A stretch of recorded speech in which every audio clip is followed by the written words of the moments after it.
सासू माँ का फ़ोन आया शोभा उनके पास, और उन्होंने शोभा से पूछा कि शोभा, वहाँ तेरी फ्रेंड आ रखी है तेरे साथ? शोभा ने बोला कि हाँ आ रखी है, और वो कह रहे हैं कि मतलब उन्होंने कहा कि देवेंद्र भी वहाँ जा रखा है और शायद उसी को मिलने जा रखा है। और सच में मैं पहले तो डरी भी थी, फिर और डर गई।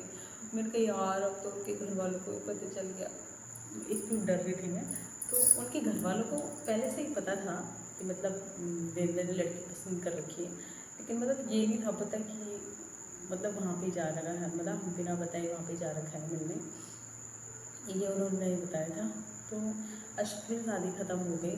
अगले दिन मैं और शोभा मतलब हम घर गए, और मुझे उस दिन हम ऋषिकेश रुके थे, फिर अगले दिन घर गए थे। और मतलब मैं फिर देवेंद्र का कॉल आया, मैं रोई जा रही थी, सच में बहुत रोई जा रही थी। मैंने बोला कि मेरे चाचा ने हमें देख लिया है, चाहे मतलब शोभा थी हमारे साथ, नॉर्मली बात कर रहे थे, लेकिन फिर भी नहीं, मैं एक लड़के के साथ खड़ी थी और सच में मैं बहुत रो रही थी। मैंने बोला कि अब क्या होगा क्या होगा, तो उन्होंने बोला कुछ नहीं होगा, हम बस नॉर्मली बात कर रहे थे, ऐसा कुछ नहीं है, तुम इतनी टेंशन मत लो। फिर फिर मैंने बोला नहीं, मैं घर कैसे जाऊँगी, अपने चाचा मतलब सामने कैसे जाऊँगी? तो उन्होंने बोला ठीक है तुम रुक जाओ, तुम जाओ कुछ नहीं होगा, मैं संभाल लूँगा। तो मैंने बोला मतलब आप तो या घर पे आप कैसे संभालेंगे? तो उन्होंने बोला मैं देख लूँगा सब। तो हम घर गए और उन्होंने अपने घर बात की, मतलब उनके घर वाले भी बोल रहे थे उनको, उनके लिए लड़की देख रहे थे। तो उनके घर वाले कब से बोल रहे थे उनको कि लड़की देखने जाओ, हमने जन्म पत्री ला रखी है, ये सो खाने मतलब तो नहीं पता नहीं कहाँ से ला रही थी। तो उन्होंने उस टाइम ये बोला कि मैंने लड़की पसंद कर रखी है और मैं इधर उधर लड़की देखने नहीं जाऊँगा, उन्होंने अपने घर बोला।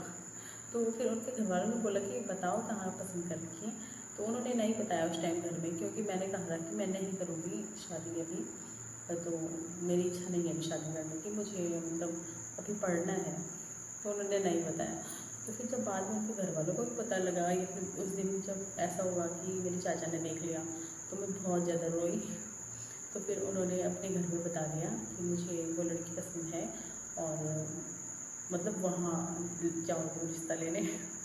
तो फिर मेरे ससुर जी आए हमारे घर पे। तो मतलब मेरी जो जन्म कुंडली है ना, वो कम मिलती थी, मतलब कहते हैं ना कि मतलब घराती से तो कम मिलती थी। तो मैंने पहले बता रखा था कि अपने हस्बैंड को कि अगर जन्म कुंडली नहीं मिलेगी तो मतलब ऐसा नहीं होगा कि करनी ही करनी है शादी। पर ऐसा भी नहीं था कि मैंने उनको ये भी बोला था कि अगर मेरे घर वाले मानेंगे या फिर घर वालों की हाँ होगी तो ही मेरी हाँ होगी, वरना मैं शादी नहीं करूँगी आपसे, क्योंकि मैं बिल्कुल नहीं चाहती कि मैं अपने घर वालों के खिलाफ़ जाऊँ। और मतलब मेरे लिए सबसे ज़्यादा मेरे घर की इज्जत प्यारी है, और मेरे घर वालों का सुकून। अगर उनको अच्छा नहीं लगेगा तो मैं मतलब शादी नहीं करूँगी। मतलब ऐसा वाला सीन नहीं था कि नहीं मुझे तो करनी है, मुझे तो वहीं जाना है, ऐसा नहीं था। अगर घर वाले हाँ करेंगे तो ठीक है।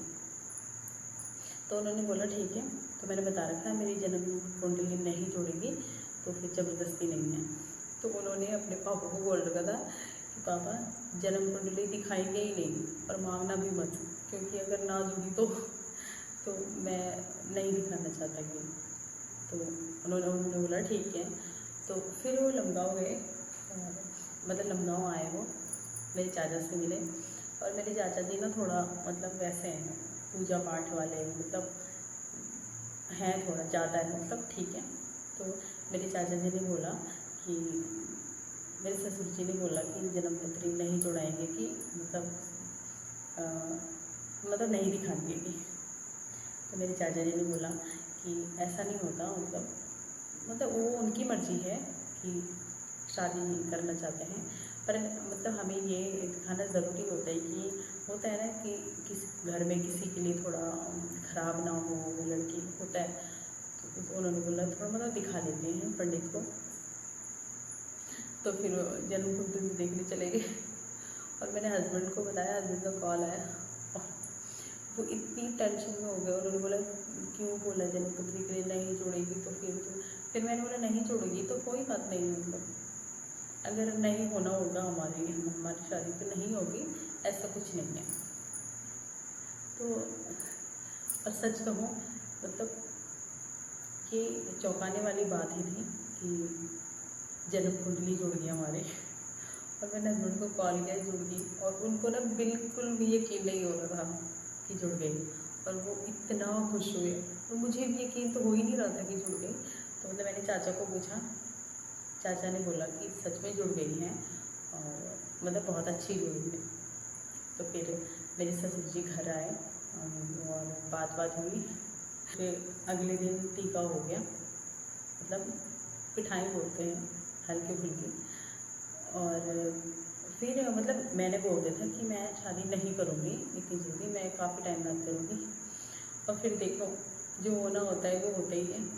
और फिर पंडित ने बोला कि मतलब मेरी शादी का जो मुहूर्त है वो सिर्फ 6 महीने तक है, और उसके बाद पूरे 7 साल बाद है।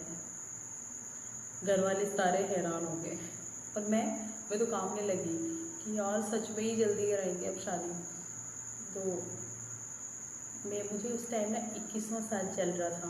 तो पंडित ने बोला अगर 21 साल में शादी हो गई तो ठीक है, उसके बाद फिर 28 साल में शादी होगी, 27-28 साल में। और घर वाले सबसे पहले तो मेरे ससुर नहीं 6 महीने के अंदर ही करो, 6 महीने के अंदर ही करो। तो फिर घर वालों ने बात की और उन्होंने तय किया कि 6 महीने के अंदर ही होगी। और तय मुझे तो इतनी टेंशन हुई कि यार 6 महीने में। मैंने सोचा कि मैं पढ़ूँगी, यार होता है ना शादी के बाद जिम्मेदारियाँ होती है, नहीं पढ़ा जाता है। तो फिर क्या था, 6 महीने में शादी की तैयारियाँ, और मैं इतनी टेंशन। लेकिन सच कहूँ तो मेरी शादी मतलब बहुत अजीब तरीके से हुई। जैसे नॉर्मली होती है ना लड़की, मतलब कितनी खुश होती है मेरी शादी है शादी है शादी है। ऐसा कुछ नहीं था, क्योंकि घर के हालात इतने ठीक नहीं थे, और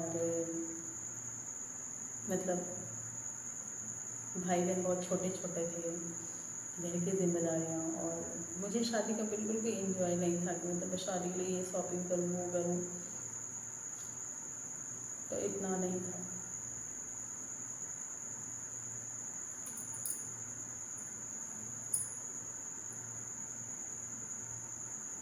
और तो फिर अचानक से शादी हो रही है, तो फिर दिक्कत तो होती है ना कि मतलब सारी चीज़ें वो करने में। तो फिर शादी की भी बात भी चली घर पे। तो मेरे चाचा और ने बोला कि हमारी पहली बेटी है मतलब मेरे भाई की, तो मेरे भाई नहीं हैं, तो मैं नहीं चाहता कि मतलब महसूस हो कि हिमांशु को कि पापा नहीं है। तो मैं तो अच्छे तरीके से करना चाहता हूँ हिमांशु की शादी। मतलब फिर हमारे ससुर जी ने बोला कि देखो ऋषिकेश, और वो तो अब थोड़ा रास्ता कम हुआ है पुल की वजह से। उस टाइम 5-6 घंटे का रास्ता था, 5-5.5 घंटे का रास्ता। तो फिर मेरे ससुर जी ने बोला कि इतनी दूर से बारात लानी है। और ये भी है कि हाँ मतलब यहाँ के लोगों में और हमारे लोगों में बहुत ज़्यादा फ़र्क है। वहाँ के लोगों में, क्योंकि शहर के लोग थोड़ा अलग तरीके के होते हैं। और फिर जब शादी हो गई, अब तो खैर एक दिन की शादी हो जाती है यहाँ के और वहाँ की, कि सुबह जाओ और शाम को आओ। लेकिन उस टाइम नहीं हो पाती थी, 5-5.5 घंटे का रास्ता था। तो फिर मतलब रात वाली बारात करनी होती थी कि 2 दिन की। तो फिर मतलब मेरे ससुर जी ने बोला कि तुम संभाल नहीं पाओगे इतनी दूर से बारात। मतलब चाचा ने बोला कि मैं मंदिर में कैसे कर सकता हूँ, मतलब हमारी पहली बेटी है, तो लोग क्या कहेंगे। तो फिर मैंने बोला कि मतलब तो मतलब ऐसे ही चलता रहा। होते हैं ना मतलब लड़कियों के अरमान होते हैं कि शादी धूमधाम से हो, ये सो। लेकिन मेरे ऐसे कोई अरमान नहीं थे। लेकिन एक अरमान मेरा हमेशा से था कि मतलब मैं डोली में बैठूं। बहुत ज़्यादा था कि मेरी चाची हैं, चाची की शादी की डोली थी। चाची ने उसी टाइम वो मुझे दे दी थी कि मतलब बहुत सुंदर थी। चाची ने बोला कि तेरी शादी होगी, ये तेरे लिए है। मतलब जो किस्मत में होता है वही होता है, हमारा सोचा हुआ कभी नहीं होता है।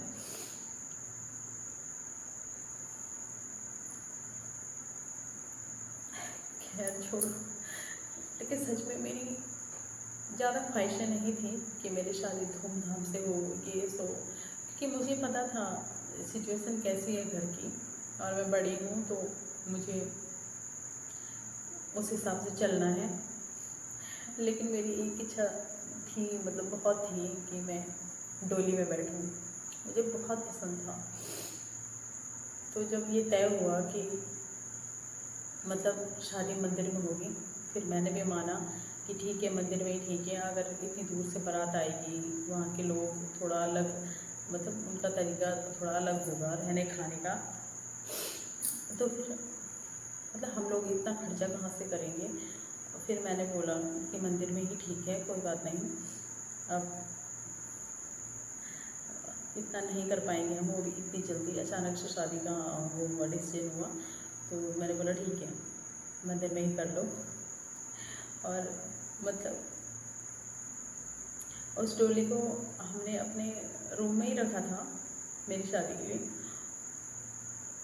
और फिर मतलब डोली में तो फिर बैठने से रहा, फिर मंदिर में तो होता है ना, आओ गाड़ी में जाओ। और फिर वो डोली किसी और को दे दी, और सच में मुझे बहुत बुरा लगा। खैर,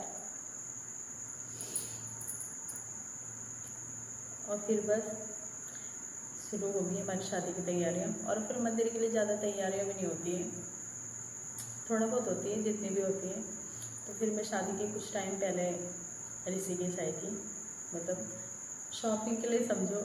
और होता है ना पहले कि मतलब ऋषिकेश, थोड़ा मेरी दीदी रहती है यहाँ पे, मौसी की लड़की, तो उनके यहाँ आई थी मैं। और शॉपिंग भी क्या करनी थी ज़्यादा, वही 3-4 सूट लिए थे मैंने, क्योंकि पता है मुझे अभी भी और पहले भी वही था कि मैं ज़्यादा फालतू खर्ची नहीं करती हूँ, जितना मतलब ज़रूरी है उतना ही करती हूँ। और सबसे बड़ी चीज़, मुझे दिखावा बिल्कुल पसंद नहीं है पहले से ही। और ना मैं फैशन के दौर से चलती हूँ कि मतलब कि ये फैशन है, ये चल रहा है, वो चल रहा है, ऐसा कुछ नहीं है। देख मतलब देखा जाए तो सारी पुरानी फैशनें ही वापस आ रही हैं। तो मतलब मैं नॉर्मल रहना ही पसंद करती हूँ। और आप यकीन नहीं करेंगे, मेरी जो मतलब जो शादी के लिए मैंने साड़ी खरीदी थी, वो कितने की थी, 500-600 रुपये की थी।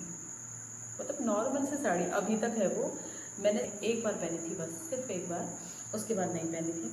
तो फिर मेरे ससुराल वालों ने भी कपड़े दिए थे। हाँ, उन्होंने जो साड़ी दी थी वो मतलब अच्छी थी, बढ़िया थी, तो वही थी एक बस। तो मैं आ गई घर, मतलब शादी के कुछ दिन पहले, कुछ दिन रह रहे थे। और हमारा जो मायका है ना, मतलब मायके का जो घर है वो मिट्टी का है, जो होता है ना गाँव में पटाली वाले, वही है। तो मम्मी और उससे मतलब बना रहे थे, मतलब फिर से वो पानी टपक रहा था ना अंदर, तो मम्मी और उसी काम में लगे हुए थे।